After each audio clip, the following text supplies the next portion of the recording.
Great, so good morning, good afternoon, good evening. In short, hello from wherever it is around the world that you are joining us today.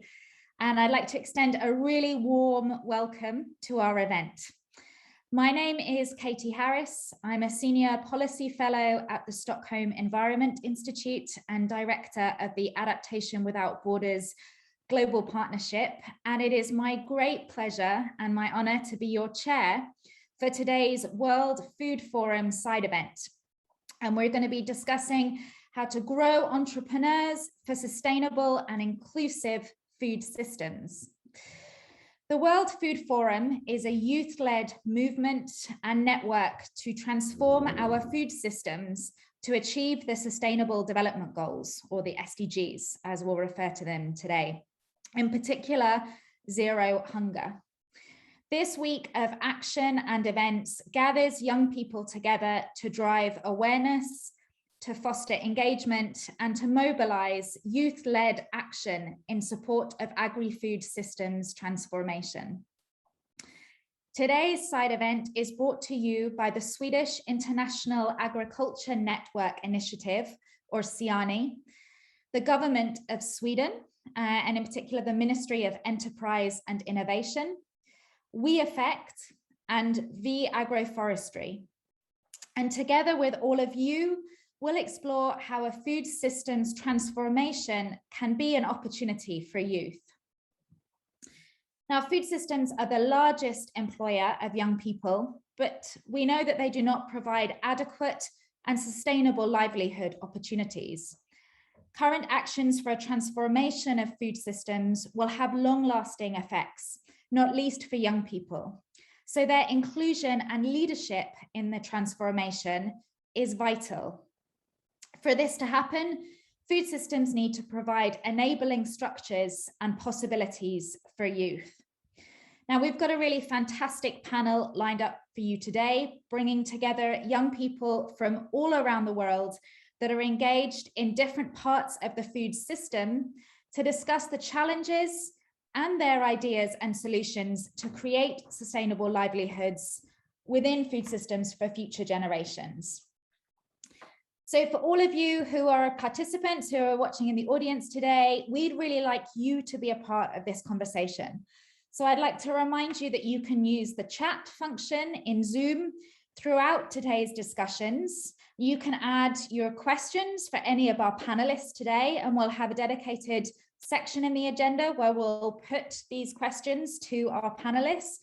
But we'd also love to hear your insights and experiences. So please do add your comments in the chat today. Tell us about your reflections and your experiences. Please don't be shy. So to kick off today's event, I'm really delighted to turn to Pernilla Iversson, Minister Councillor, Deputy Permanent Representative to FAO for the Government of Sweden, who is going to be sharing some keynote remarks for us today. Pernilla, the floor is yours. Thank you so much for the invitation, and a good morning, afternoon, or good evening to all of you. And I'm really delighted to speak today on this crucial topic of growing entrepreneurs for sustainable and inclusive food systems. I'd like to start by quoting Ms. Agnes Jörgensen, a young woman and beef farmer in Sweden, who said the following: "The career I have chosen is extremely attractive to me. It's all about freedom, responsibility, and work environment. I'm also driven by the sense that there is a future in sustainable production." Ms. Jörgensen took over the farm from her father and is convinced that sustainable agriculture and food production is profitable and a stable basis for her livelihood. She is expressing a point of view that we can also see increasing profile. On a global level, the discussion on sustainable food system has just taken place in the UN Food System Summit. In Sweden, we have a clear evidence that the demand for sustainable produced food is increasing. Consumers are increasingly making informed choices, not the least young people. Sustainability is an integral part of the school curriculum in Sweden, and people like Greta Thunberg provide inspiration for a new type of living. The COVID-19 pandemic has also given us a view of life that is possible, even necessity of another lifestyle. In this new context, there are possibilities which can, if managed correctly, provide opportunities for young, innovative entrepreneurs to engage in the sector. New technologies, digitalization, even ideology shed a different light on agriculture and food systems. This could potentially transform agriculture and food systems at the very core. In the newly released HLPE report, Promoting Youth Engagement and Employment in Agriculture and Food System, it is stated that there is a large untapped reservoir of unemployment opportunities in the agri-food sector. This is important not only to provide jobs and livelihood for youth, but to secure a stable and sustainable food system for the benefit of people, planet, and our common prosperity. Generational shifts are difficult in developed and developing countries alike. Not all youth see the potential, nor have the same favorable conditions like Agnes Jurgensen that I mentioned before.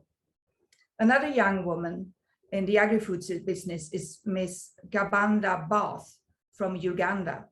She was given a piece of land by her father where she now grows cocoa. And she says, in my country, it's usually the boys that get the land. Most of the land is owned by men. When my father gave me land, many of my relatives were critical. They believed that the land would then end up with my husband's family. But this is only one of the challenges young people face. Tenure rights, access to capital, decent livelihoods, the possibility to combine work in the agri-food sector with a family, the possibility to go on vacation from time to time. These are obstacles that need to be addressed if young people are going to engage in this sector. So what can be done? To start with, the dialogue with youth needs to be strengthened and taken to the highest level. What are the thoughts, worries, and wishes of youth? How do we create conditions that are appealing? How do we stimulate the innovative power of the youth? So I want to mention a few examples of what we do in Sweden. The Swedish government has invested 14 million euros in a special startup support to young farmers. And we know from follow-up that this has given effect. A special program was also introduced where a young entrepreneur can get a farmer with a long-term experience as a mentor when starting a new business.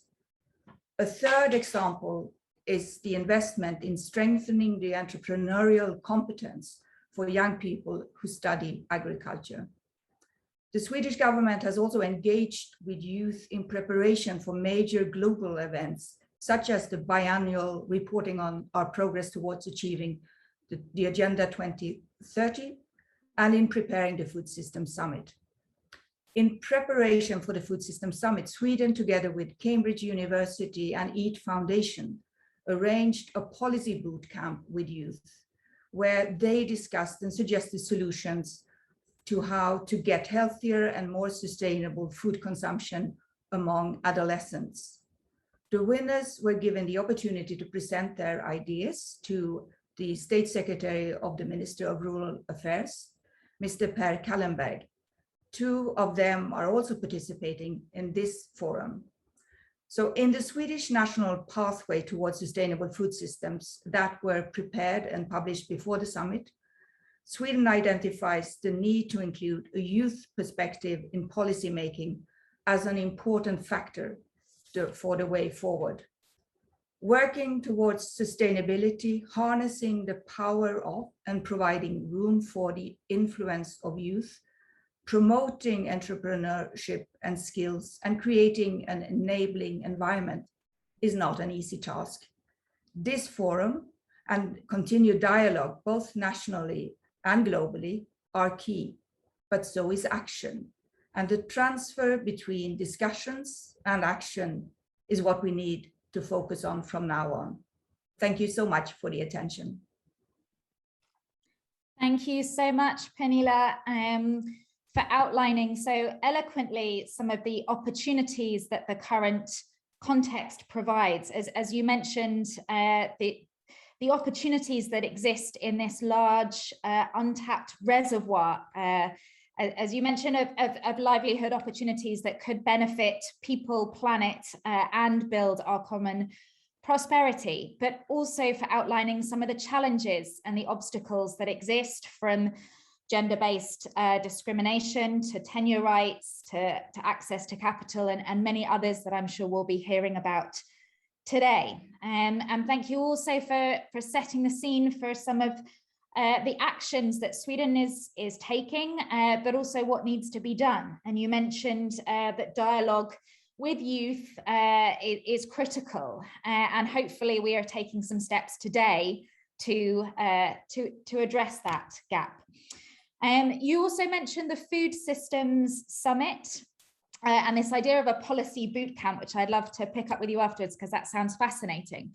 But I'd just like to ask you one follow-up question on the summit. So Sweden has, in its pathway from the Food Systems Summit, raised the role of youth and the importance of youth inclusion and its work. And I wondered whether you had any more examples of what Sweden intends to do within this area that you could perhaps share with us today, building on what you've already said.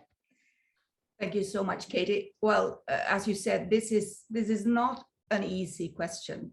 And it was very clear from the discussions in all our dialogues that really to involve youth in the policy at the highest level is a crucial step to take. And again, I mean, youth is not a homogeneous group. So you can't just say that we do one thing and that will solve the matter. You have to think of different mechanisms. So you know what to do, but the how is still there. So what we are thinking of as a concrete example would be, for instance, to include a youth representative when we next time appoint an FAO committee. The Swedish FAO committee is really giving advice to the government on policy matters, and it's led by the state secretary. So it's on a high level. So it would also be a good platform. So that is one example, but of course we need to find more ways. Fantastic. Thank you so much again, Pernilla. We know what to do, but how is what we have to focus on now. And hopefully we will hear some examples of the how from our fantastic panel that we have here today. And I'm really delighted to introduce them now, who are going to be sharing their insights, their perspectives, their experiences on how we can really harness transformation of food systems to provide an opportunity for young people around the world today. So I'm delighted to introduce you to Stephano Msuya from MVIWAKI, which is a network of smallholder farmers in Tanzania. Also to Hilary Nahara from the Agripreneurship Alliance Uganda. And also to Elizabeth Hiden from the Federation of Swedish Farmers Youth Division. And we're going to be hearing from our panelists today their short remarks reflecting on three key questions. So what do they think are the challenges for youth in food systems today? What are their ideas on what is needed to create sustainable livelihoods within food systems for future generations? And what are their personal hopes for the future?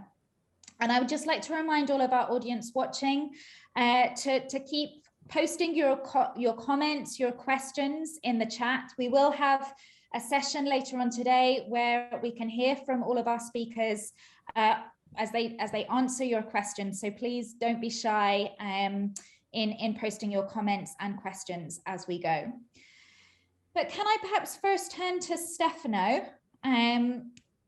Stephano, what do you see as some of the critical challenges, the critical obstacles in really engaging young people in food systems?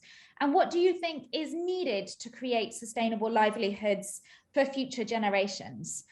Please, would you share your thoughts with us for a few minutes now?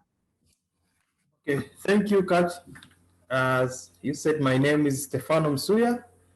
I work with farmers organization known as MVIWAKI. Yes, we are working only in Kilimanjaro region, and due to the experience working in the food system here, we have identified several challenges which are facing youth in Tanzania or Kilimanjaro specifically. For instance, we have a challenge of lack of political will from the government to support young people who are engaged in farming activities. So because we are talking about food system where it comprises with production, nutrition, and also environment, there is a little support from the government to ensure that youth are working very good to ensure effective food system in Tanzania. It's also youth are faced with the lack of enough capital to run their farming activities. Not farming only, but value addition practices, issue of packages, storage of their farm produce. They are all categorized under the lack of capital to young generation or young farmers in Tanzania. Yes, also we are faced with the challenges of lack of association. I can say the youth are not well equipped to associate in their groups. When we tell them that, okay, we have to unite our knowledge so that we can do maybe farming, maybe maize farming, but they are fearing of association. But for our side, we see association is the main tool which will help youth to encounter challenges in food system. Yes, those are the few challenges. There are other challenges like I said, the issue of marketing, price of inputs. Now, the price of fertilizer in Tanzania has doubled in terms of price. For the example, urine, I can say, or DAP fertilizers. In last year, it was almost 34,000 Tanzanian shillings, but now it's almost 52,000 Tanzanian shillings. Yes, so it's difficult to engage youth in ensuring sustainable development goals, especially when you say zero hunger. So when you go in the village or in town, you are promoting youth to engage in agriculture. Oh, it can be it's different. It's very difficult to sensitize them so that they can do farming. Yes.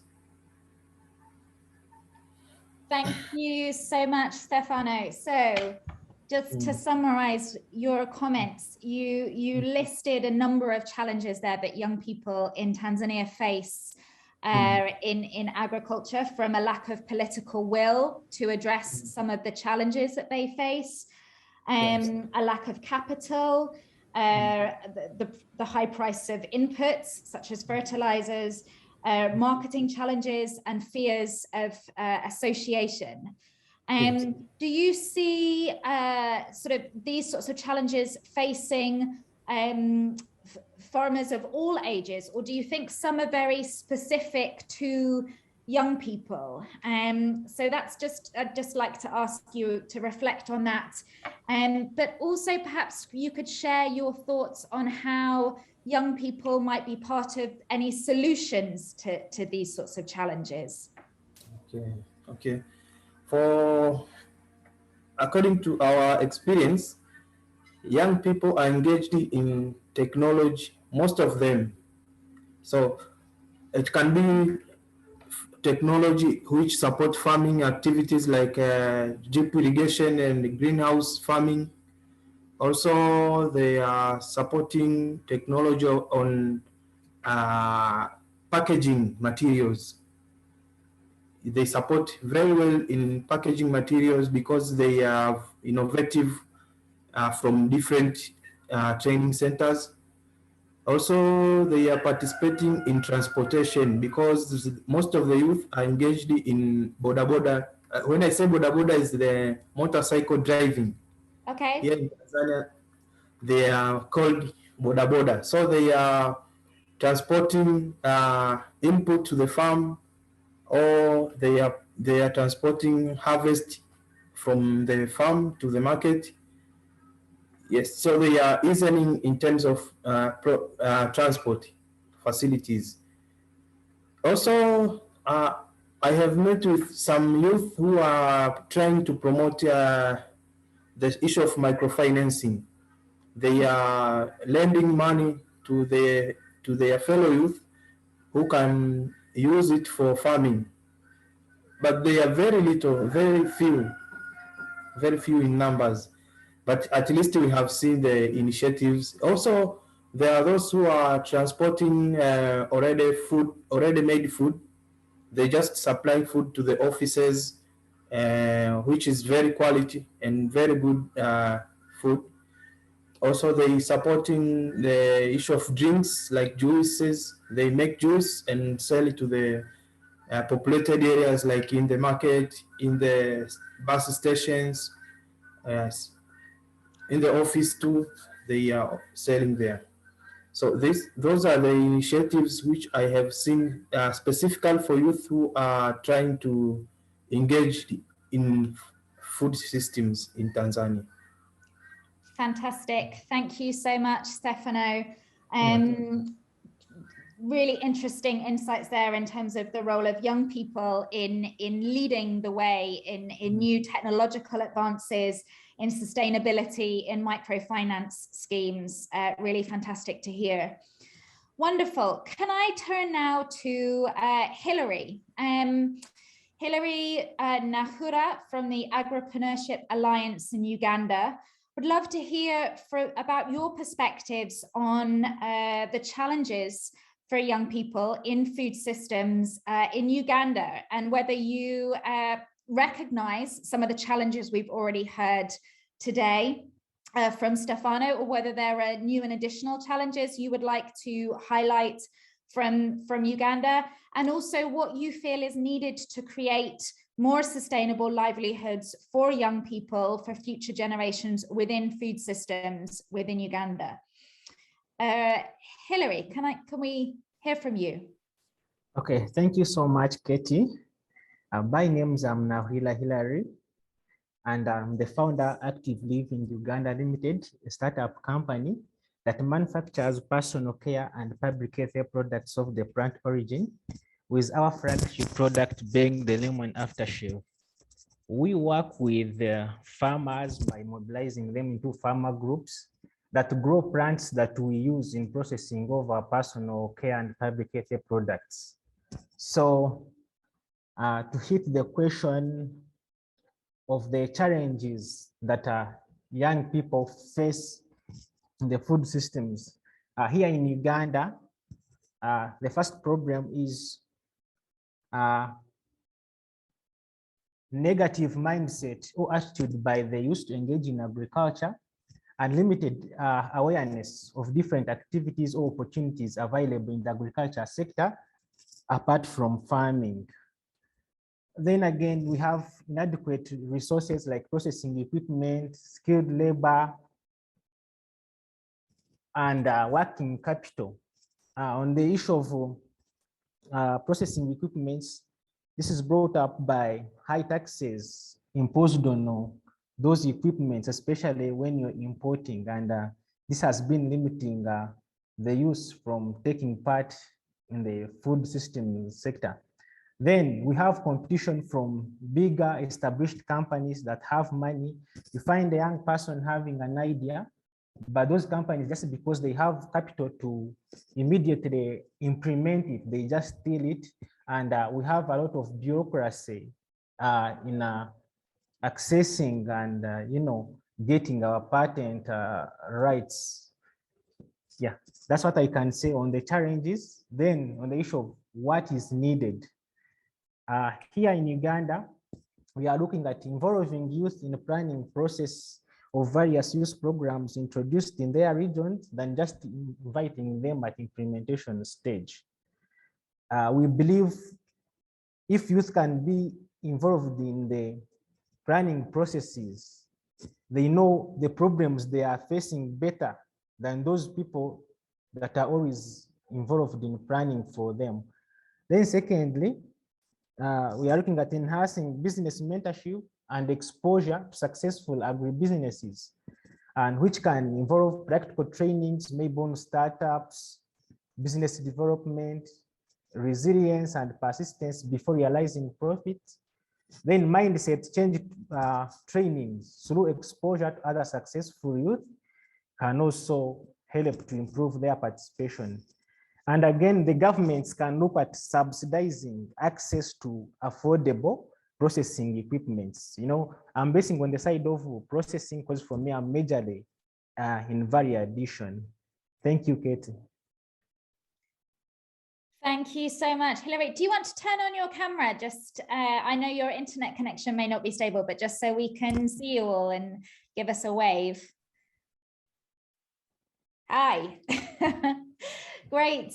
Thank you so much. Thanks so much, Hilary, for giving us an overview of some similar challenges, but also some new and additional ones that young people are facing in building livelihoods within sustainable food systems within Uganda. And you mentioned sort of the challenges of limited awareness or negative mindsets, the high taxes that can be prohibitive in terms of enabling access to the equipment that is needed, shortages of skilled labor and so on. But also the opportunities that young people, given their knowledge and their experiences can bring, and how it can really be enabling for young people to be exposed to other successful, like role models, if you like, other people who are in a similar shoes to themselves, who are successful in building livelihoods within agriculture, and some actions that governments can take, such as, for instance, subsidizing access to equipment. Fantastic. Wonderful. In a moment, I'm going to turn to you all to just share some of your reflections, your hopes for the future.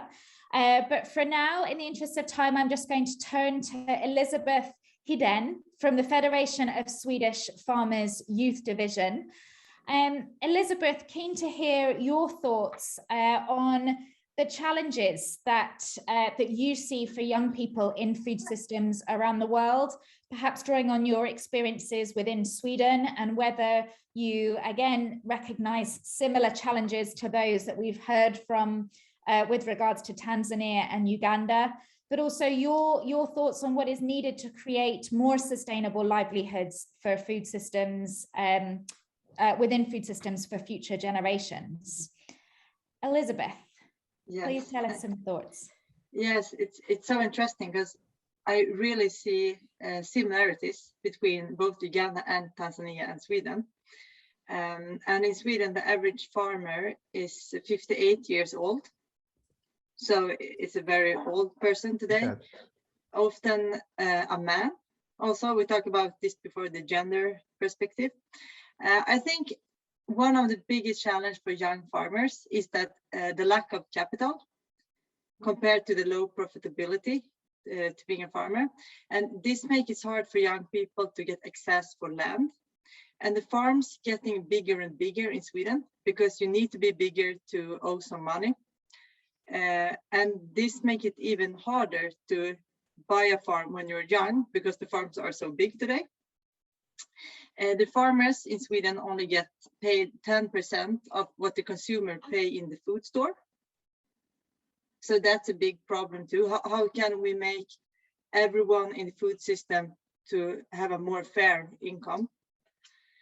Then we have the problem that only 2% in Sweden work with farming, which makes that people don't know so much about farming and food production. So why should someone work as a farmer and not as a doctor, for example? How could we make it more attractive to work in the food system? Of course, we have a problem with food waste. If we talk about the food system, this is not a problem only for young people, but there's a big problem when it comes to food system. And I think that farmers need to be better employees. I think that farmers and decision makers need to talk about farming and food production more and share the fantastic view what it's like to be a farmer, because otherwise no one would like to be a farmer. I think that we need to think about the infrastructure and community service. Is it possible for me to live where the work are? Live where the job is. And then of course we have the right to use the land. The government need to let the farmers use the land as the farmers would like to do, because I think that the farmers know the land best, if I could say so. And one thing that I think this maybe is outside the food system area, but it's very important that how can the food be fairly distributed? I mean, one major challenge today about the people starve is not that we don't have food enough. The problem is that people don't have access to food. So I think that that is one really big thing we have to work with in the future to make the planet a better place to live on. So that is some problem I can see. I hope that we are getting some new technology and breeding and increase the knowledge on the food system. And in that way make it more offensive, so we can produce more food without making a footprint in the same way on the planet. And I think that we need to make young people want to work in the branch, like why you can work with developing technology in tractors instead of cars, but then we need to tell people about that you can actually work with that. And it's the same with breeding and things like that, and food security. I think that we need more new business models to make it possible to get capital for young people. And I also think that we need to make it possible, when we had young people that want to be farmers, we need to give them that opportunity. So that is one of the challenges and wishes I have for the future. Brilliant. Thank you so much, Elizabeth. Fantastic. Yeah, really, really interesting to see some of the similarities in and the crossover in challenges that young people from very different contexts face in building a livelihood, their career within the food system, particularly around kind of infrastructure needs, the lack of capital. Really interesting statistics there in terms of how little farmers actually receive based on what we pay for their products in the store, just 10%. Some really stark statistics there around the need to think about equity and fairness within our food systems, and how we make this livelihood enticing and appealing and attractive for young people to want to engage in. Really interesting ideas on how kind of farmers need to be part of the solution, and on this, your points around transforming the business model so that this really is a more sustainable livelihood for people. We have some really interesting questions coming in the chat. I'm going to turn to those in just a moment, but I just want to say to our audience watching, please do keep your questions coming. I'd like to ask you, Elizabeth, just briefly, do you feel hopeful for the future? Do you see a shift? Do you see things changing? Do you see trends changing within Sweden that would sort of see us better harnessing this transformation in food systems to benefit young people? Do you feel hope for the future? I feel hope for the future because people are always needed to have food. So that's hopefully that's a good thing about being a farmer. I feel that people are starting to get more aware of what they are going to eat. People are ready to pay more to get good food. So I think that we can see a shift, but there's a lot of old farmers and not so many young farmers. So something really needs to happen on the farm level. And I think that it's going to happen because it's going to be necessary. So yeah, I'm hopeful. Fantastic. Thank you so much, Elizabeth. And I'm going to turn in a moment to ask Hilary and then Stephano that same question on what gives you hope for the future.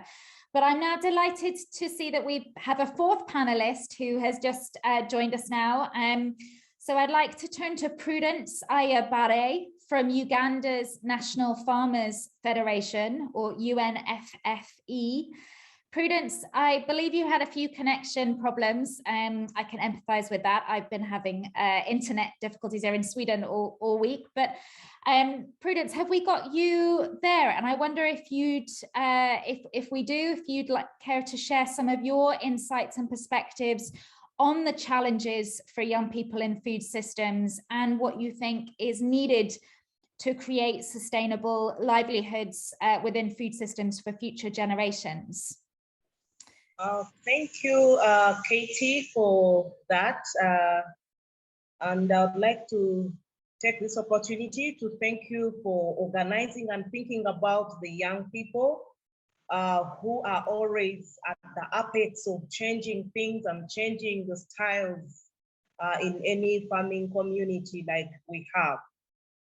It's been a debate that the young people are not interested in farming, but I would say that it is the other way around, that there are several of the young farmers that would like to engage, be involved in the production, in the processing, and be involved in marketing and different kinds of activities that can be very meaningful for us in the agri-food systems.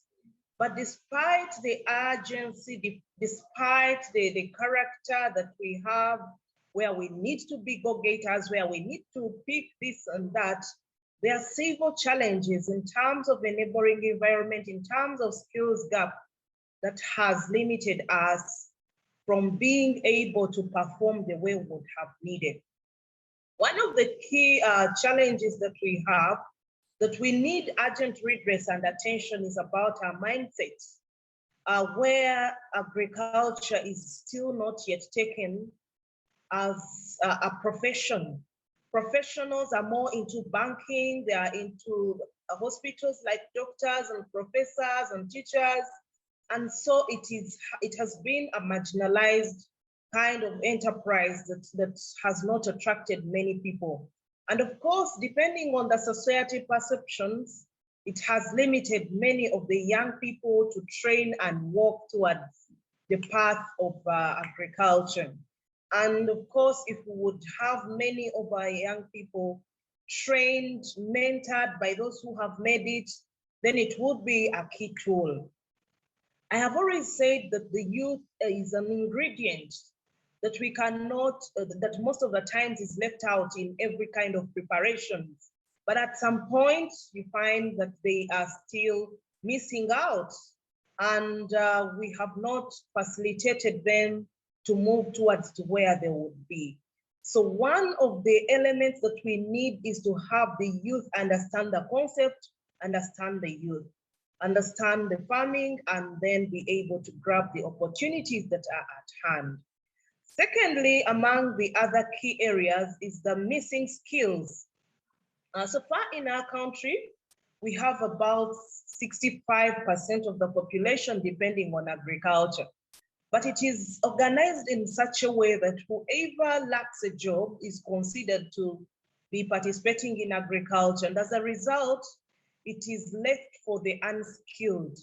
And even the youth, since most of their lifetime they are at school doing other things and not training in agriculture, it makes it very difficult for them to be diverted to say that please go back to this agriculture and start afresh because it needs new skills. But more so, I would indicate about the issues related to accessibility. If we talk about youth, it's not one size that fits all. We have youth who are women, youth who are males. We have youth who are out of school and prematurely, and then we have youth who have gone through education systems and that kind of stuff. But the way that they are impacted in terms of involvement and engagement is not the same. If we talk about women, there are more of the crops that are women crops and men crops. For example, in our area in Uganda and East Africa, and most of the high value crops are left for men who leave us to produce. After producing the crops, then they know where the markets are because they have easy access to the markets, to information that is available. So the challenges are many, but of course there is always a way out. Now, in terms of social construct, accessibility to productive land is not been easy. For example, there are 3 ways that one can access land as a youth. 1 is inheritance from the parent, 2 is if you purchase, but number 3 is of course through leasing and acquiring and following up here and there. But all the means are not easy, especially in the context of how the youth operates in case and how the youth are engaging. So in one way or another, there is a gap that the youth who would like to produce are not able to access land. In the recent times and involvement with different youth communities, there has been innovative approaches on how they can access land through borrowing or leasing or asking friends to help them lend. There is one of the youth that we have been engaging with, and what they decided to do, they knew that there was a gap for the young people to access land. And what they do is that they walk around the communities, they are able to profile whichever land is idle, and they identify it and share information with their friends so that they are able to tap into that available land for utilization. And that has helped to bridge the accessibility gap for the young people. Secondly, is on the access to finances. Of course, land and access to finances are a little bit linked. Usually when you have land, it is easy to get it mortgaged and then you get finances to help you produce now and then. But to some extent, the youth have not been very much trusted with the finances that they need, but creatively through the village savings and loans associations and self-help groups, they have been able to work it out.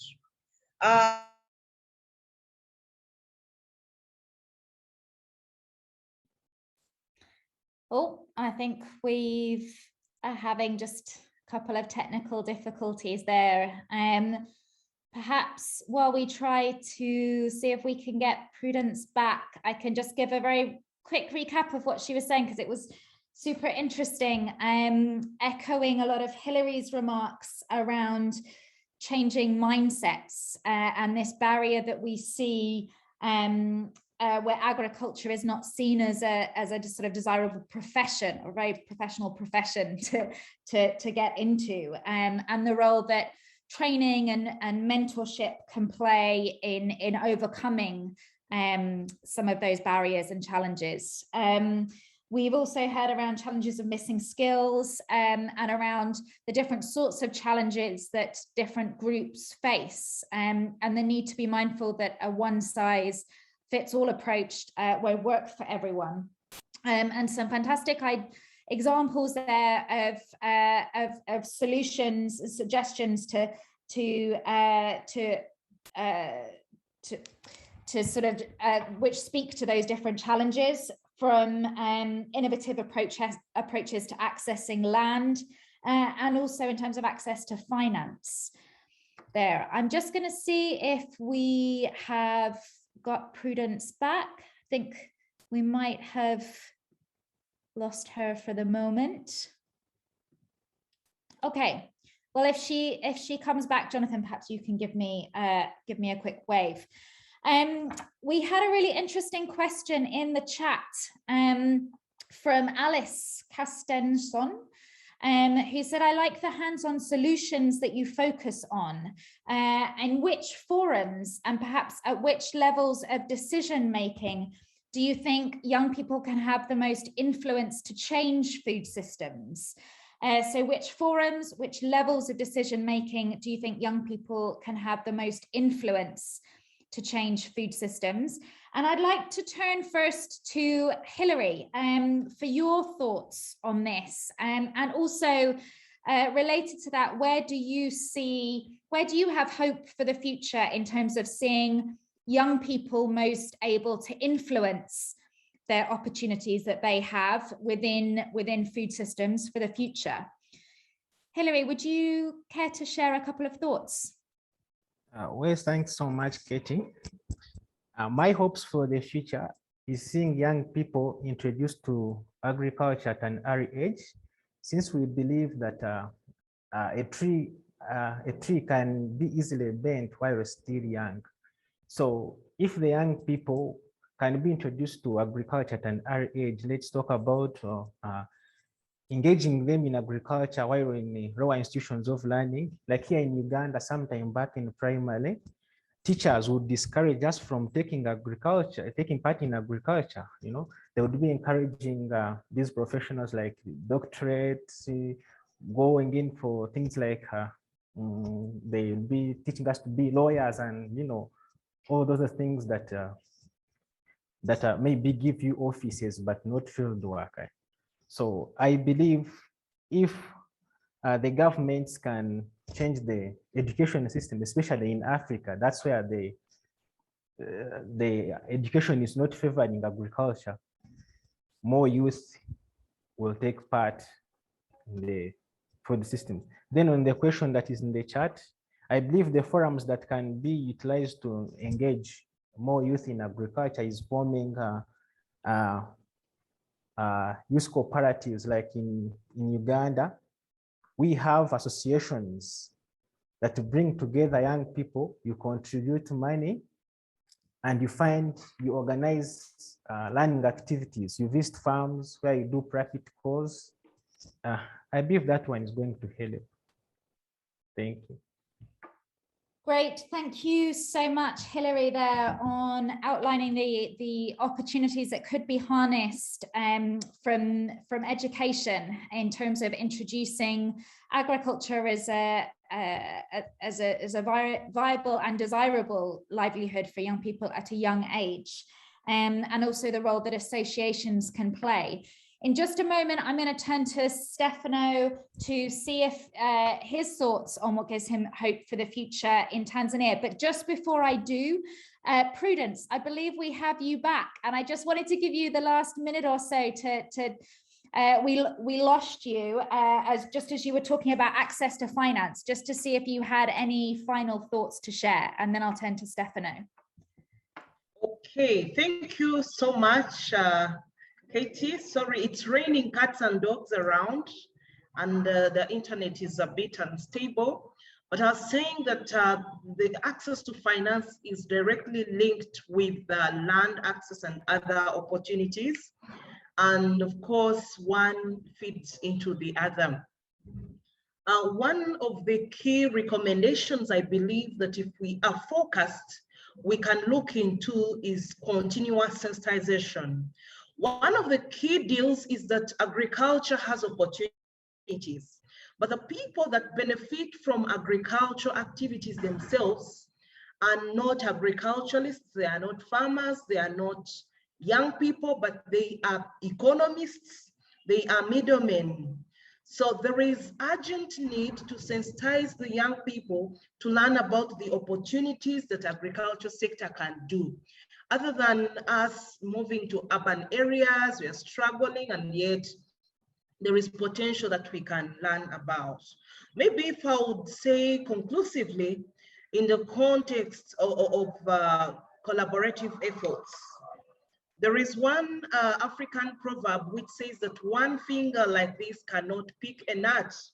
It takes 2 or 3 fingers to pick a nut from a basket and take it and eat. So we will really need collaborative efforts with the youth themselves to reduce on that aging population that is involved in agriculture.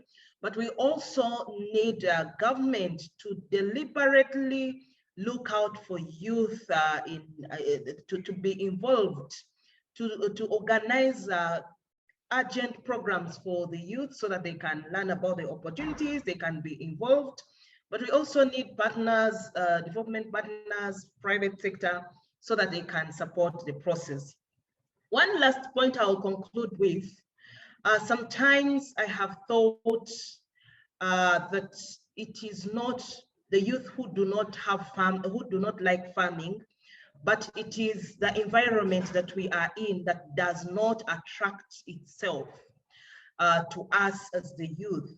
For example, if you have a shop and you're engaged in merchandise, you're selling clothes, you're selling groceries, you already know the profit. But if you go to agriculture sector, it is not clear on how much you will earn, how much you will not.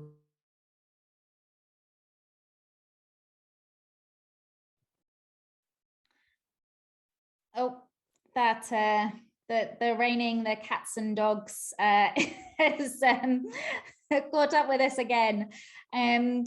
But some fantastic final sort of thoughts and suggestions from Prudence there on the need for sensitization, the need for building awareness of the opportunities that agriculture can provide, and also on the need for collaboration. And I'll perhaps echo her words in summing up this discussion, which I think were very important. Stephano, what gives you hope for the future in Tanzania? Do you see these sorts of collaborations that Prudence was talking about happening? What makes you hopeful for the future? Okay, for the future,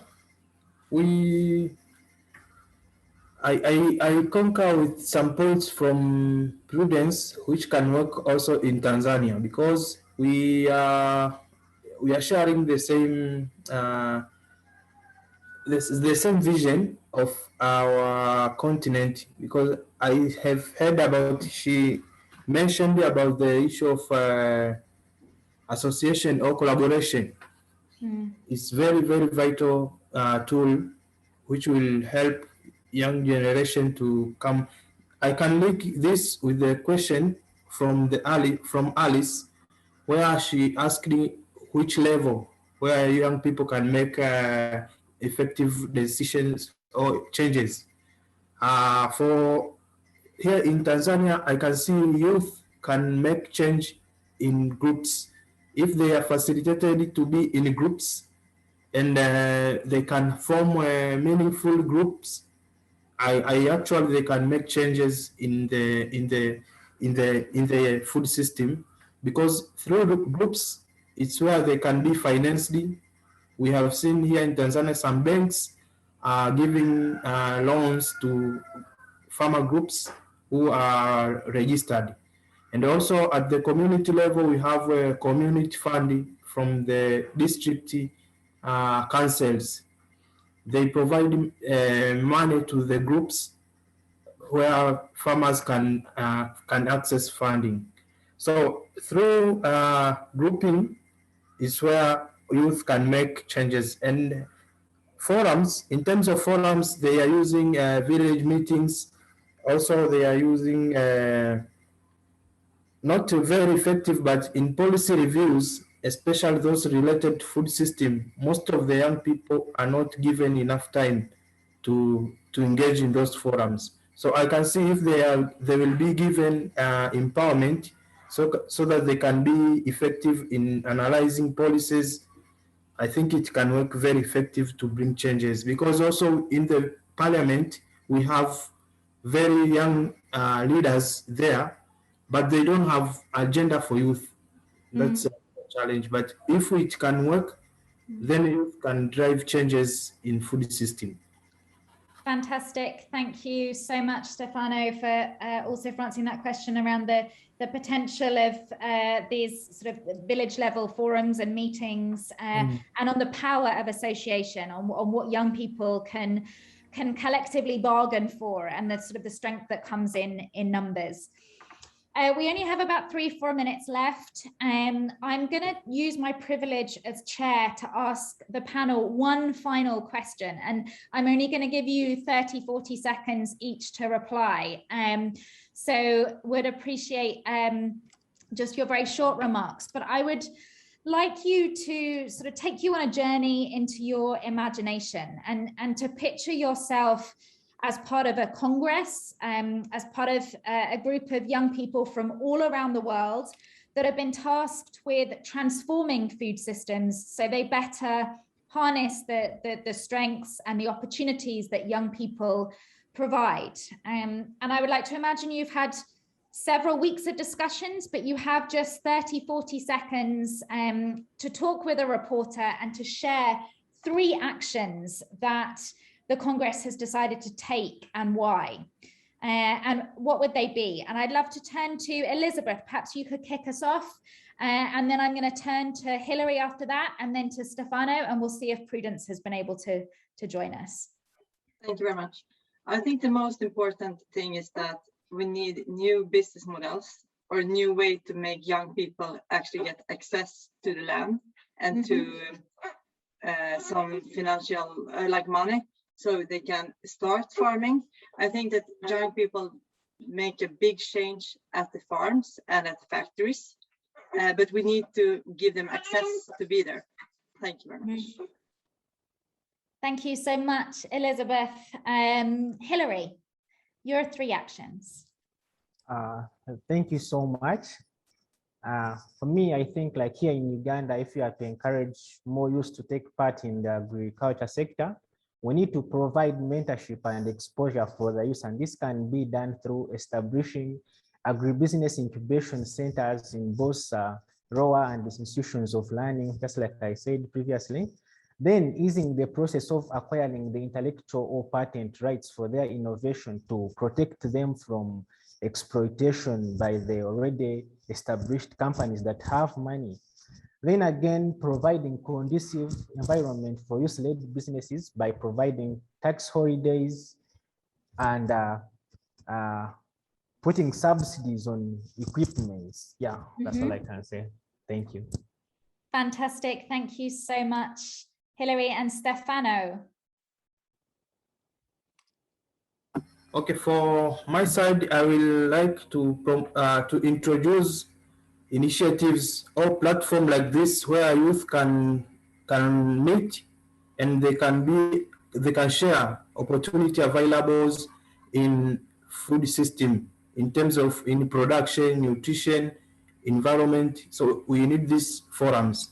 Also introducing microfinancing program to youth. I think it can work if youth can access funding through these programs.